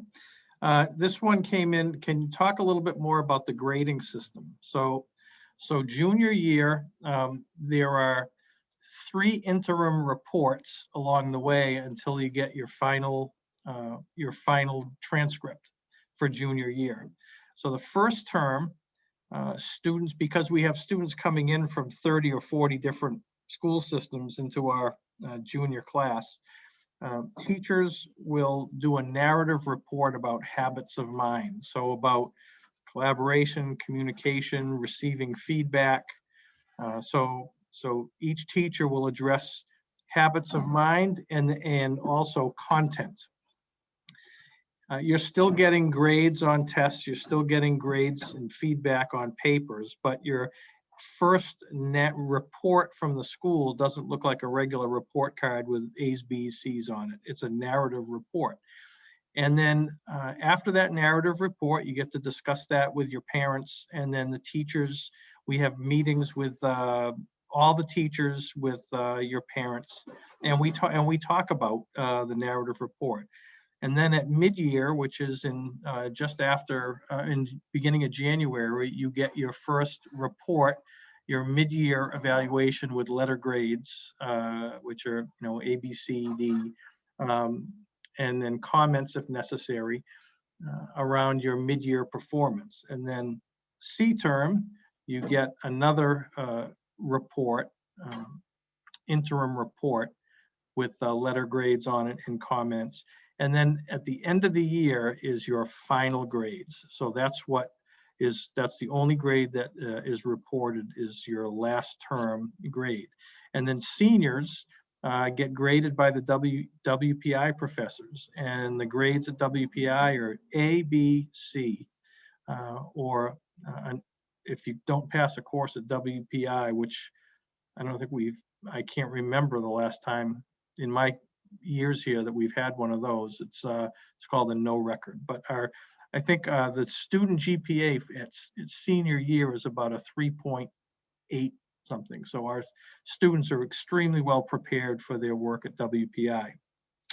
And there was another question here around a GPA. We don't report out GPA because we have a blend on our transcripts of the first 2 years of the student sending school, the junior year at Mass Academy, and then the WPI grades. So we do not calculate GPA, but our transcript is kind of a combination those three sets of grades.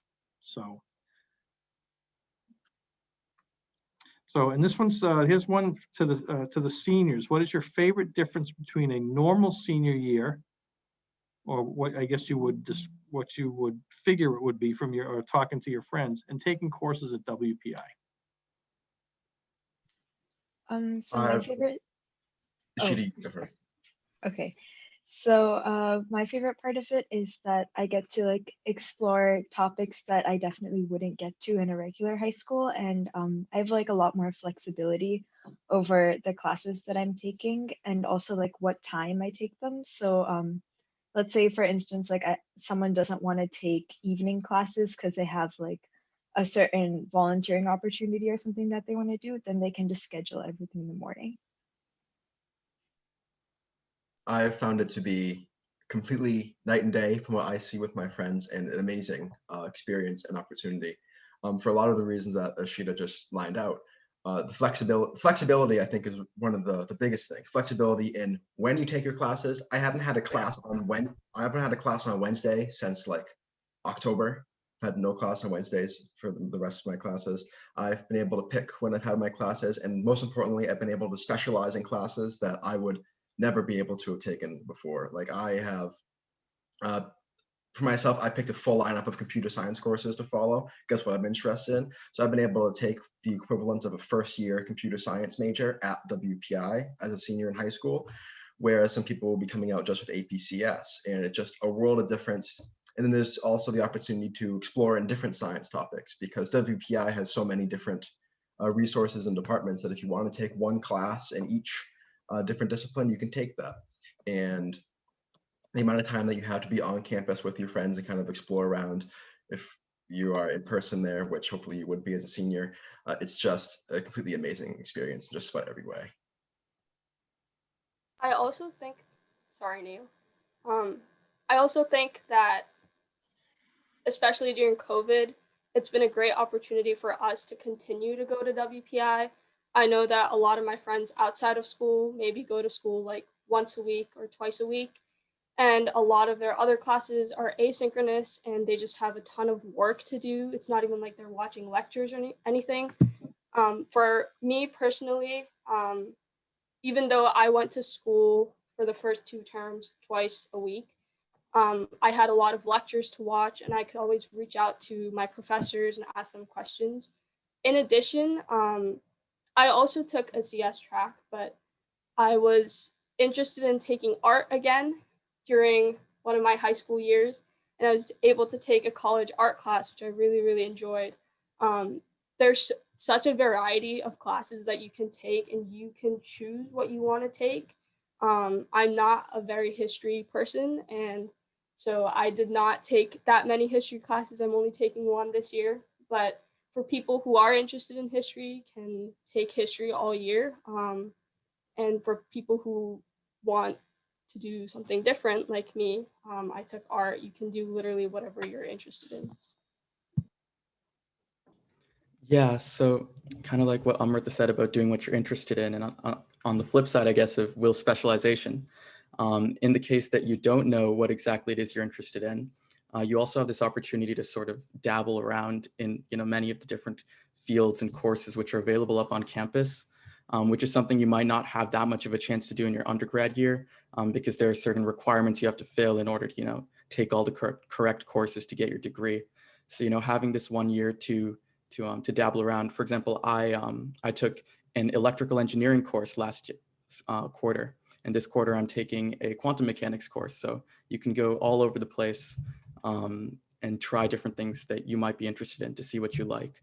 I know that if I was still at Westboro, I'd probably be doing AP this or AP that this year, just trying to rack up credits or rack up test scores, which isn't that big of a concern here. It's more about pursuing your passions and looking for what you're interested in, spending the rest of your life doing. And I think that really is a huge change, and one that I'm very grateful for. I also really enjoy or appreciate the factor of independence that you get with your senior year, that you're going to be able to take with you in your regular college and into your career. I know my friends at my sending school, they get attendance in all 6 of their periods still, and their teachers still remind them to pass in their homework on this day and whatnot. But at WPI senior year, you really have to figure out that, how to organize your assignments and plan your days, and you're going to be able to use those skills for the rest of your life. And it won't be as like much of a shock, I guess, when you get to college, wherever you go. Can I send this one out to students and parents? What was the transition like from your sending school to the academy? So the transition into junior year. So maybe parents first, what it was like, maybe even with transportation and just dealing with the shift in calendar and. I can definitely answer to that. It was almost like a bucket of cold water. Having a 45-minute commute, my daughter fortunately had her driver's license. So she drove herself the vast majority of the time. Certainly we had an agreement that if she was overtired or whatever, I would drive her. So it was an adjustment for the family. So do take into account how long a drive it is. But and additionally, your junior year, there is a good amount of homework, and there are times when you see your student kind of getting a little overtired and a little cranky, and but know that by their senior year, again, Balhan just said it, I tried to touch on it before, it's amazing, once they sort out how to like get all their ducks in a row for junior year, senior year, it almost feels easier. Actually, doesn't even almost, it really does feel easier. And like I said before, it really, those time management skills will serve them well as they move into wherever they go next year.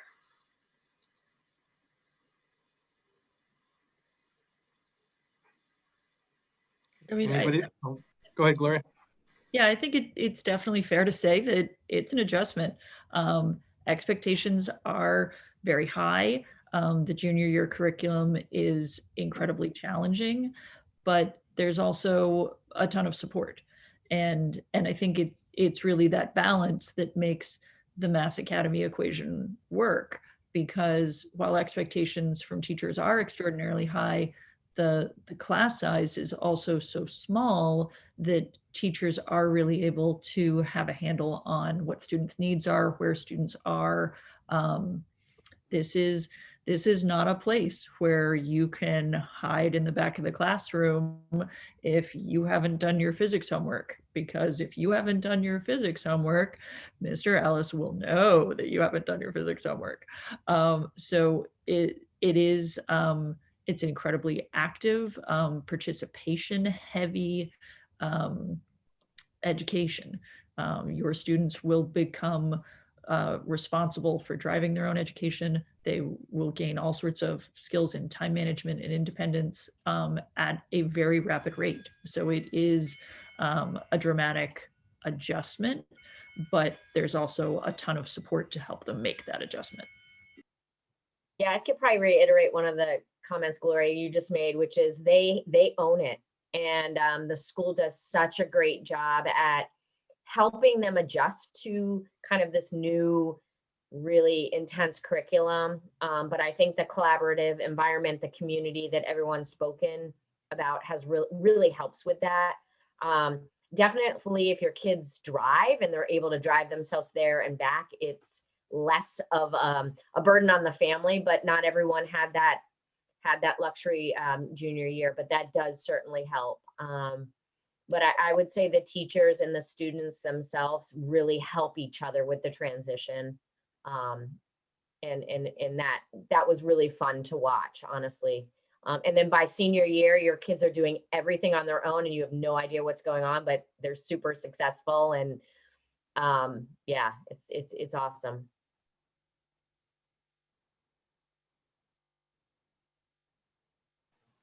For me, when I was transitioning, I know I was super nervous to go from Worcester Public Schools, where I had only had Algebra 2, and I was going to be thrown into a math class with people that had passed the Calc BC exam already.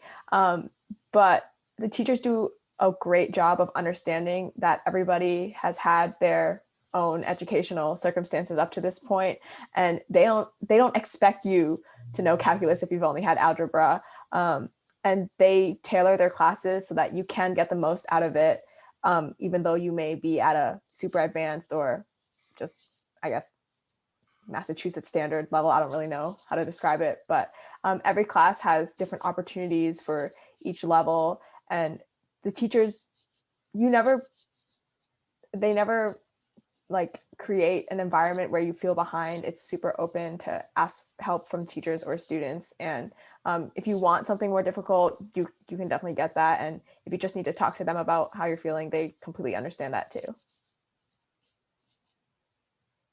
This is very similar to like what other people have said and what Bauhan said, but I was actually like really nervous about physics and computer science because I hadn't taken either of those classes before.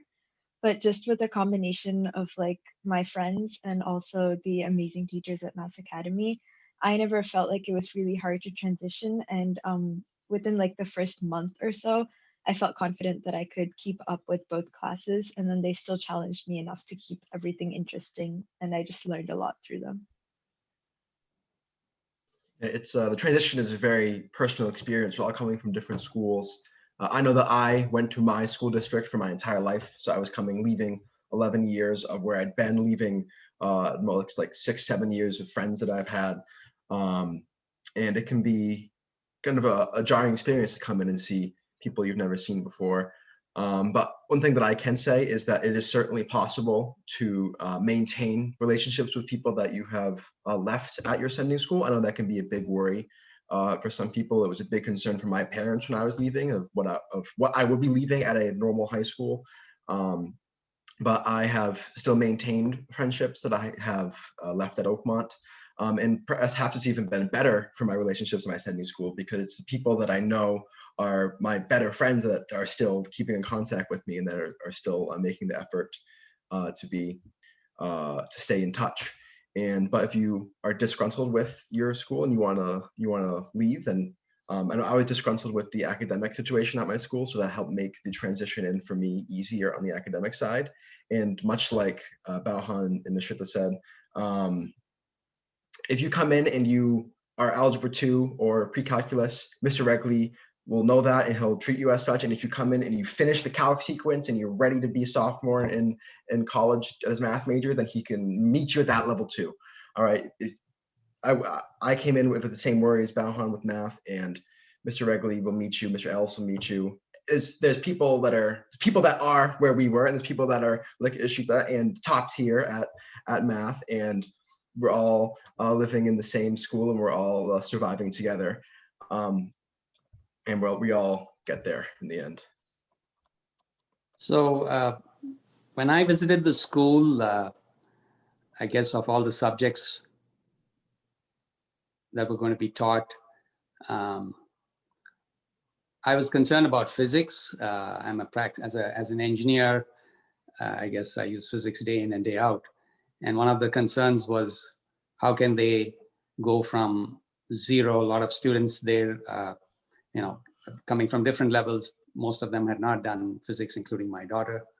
And my concern was how might they be brought up to speed that to pretty much to college level, going from literally 0 to 60.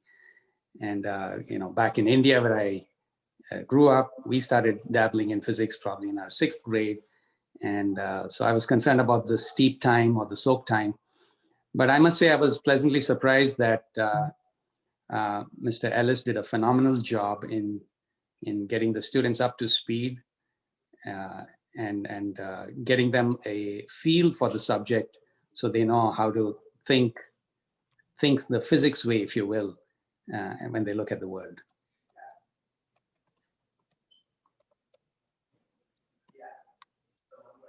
Okay, so we have this one. This may be the last one. What is a typical weekday weekend for a student attending MAMS? Is it similar to a weekday weekend you had attending your former high school?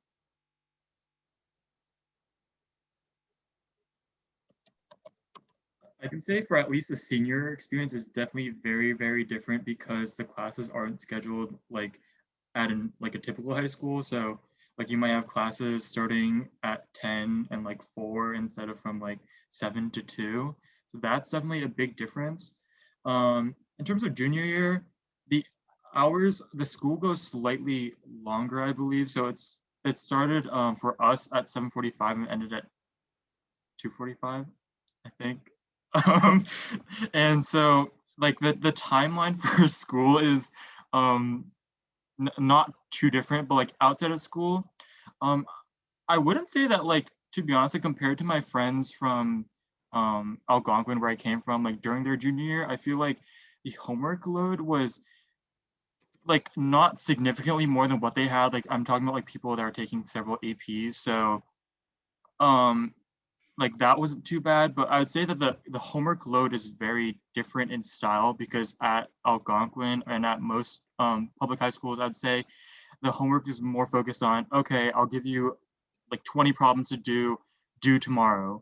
And like there is some of that here, but it's not like that in every single class. And you have kind of more of a mix between longer term projects that you kind of manage on your own or like with your team. And like also like those worksheet style problems. While at my old school, it would mainly be like those worksheet style problems and then maybe like a project every once in a while, which is, I'd say isn't necessarily more work at Mass Academy, it's just structured differently. And so there's a little bit of a transition in that aspect, but it's not like super drastic, I would say. For me, I actually think the days were shorter because I used to go from 8 to 3:30. So the school's actually been my shortest days for school. But in terms of junior year, it's really what you make of it. Yeah, the work is hard. Yeah, there's a lot of work. But if you have good time management skills, I know there are people who went to sleep at like 10 every day easily without having to stress about not having finished homework or having to wake up early and finish homework. And then there are people who also went to sleep at like 2 or 3 in the morning because they were still working on stuff because they weren't as good as managing their time. And I kind of fell in the middle. I used to sleep around midnight. But I honestly feel like as long as you plan out your time well and you know what work you have and how much work you have in the future, your schedule can look a lot like any other juniors. Junior year for most high school students is pretty difficult. So as long as you manage your time, it can look very similar to other people in junior year as well. Junior year, I also want to say that time-wise, I think I was in school / thinking about school the same amount as I was compared to like my friends from South. But the way I was thinking about it was much different at Mass Academy when we were in person. At least we used to have a break every 2 periods, which is so much better than a 2-minute break every 45 minutes like I did at my regular school. And just the homework, it's not busy work.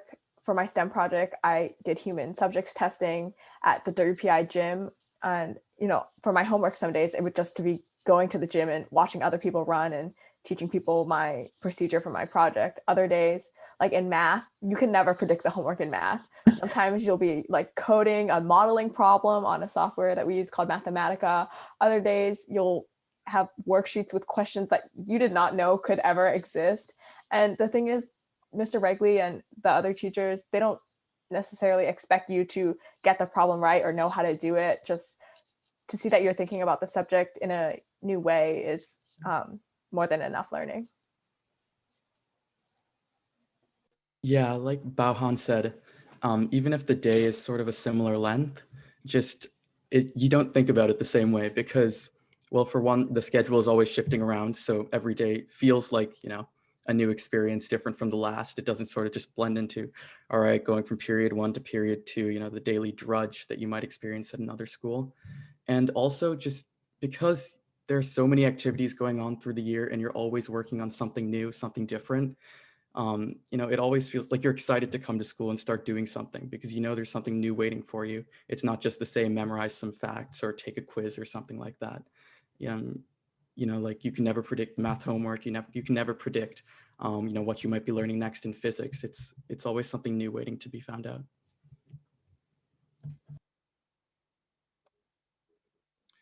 Well, we're coming close to the end of our time. So first, I would like to say thank you to all our student guests and our parent guests and our faculty for being here today. And I would like to thank everyone who joined us. Our website is a great resource. If you look under student resources, you can look at our archive schedules and you can take a look at what our schedules in the building look like. Right now, our juniors are in remote learning. We're hoping to return D-term back into some form of hybrid learning. Obviously, the pandemic has affected everybody. But if you look on our website, you can see what our schedules look like now. You can see what our schedules look like. I think we have probably 10 years of archive schedules under student resources on our website. I would encourage you to sign up for a virtual visit. Those sign-ups should be live on Tuesday. You'll get an email with the information on that, and you can talk to our students and take a look at some projects and have a chance to ask students questions. And we really appreciate you being here today. The last question, yes, there are 100 total students, juniors and seniors, 50 juniors and 50 seniors at the Academy. So, so we really appreciate you being here with us today. And if any other questions come up, you can certainly send them in online. And this presentation will be posted on our website as soon as we get it wrapped up, so you can watch it again or send it to somebody if you know somebody that couldn't attend today. So thank you very much for being here and really appreciate it. And we hope to see your applications in the portal in the next couple of months. So have a wonderful day, stay warm, and thanks for joining us today. And thanks to all our participants. Have a wonderful day. Bye.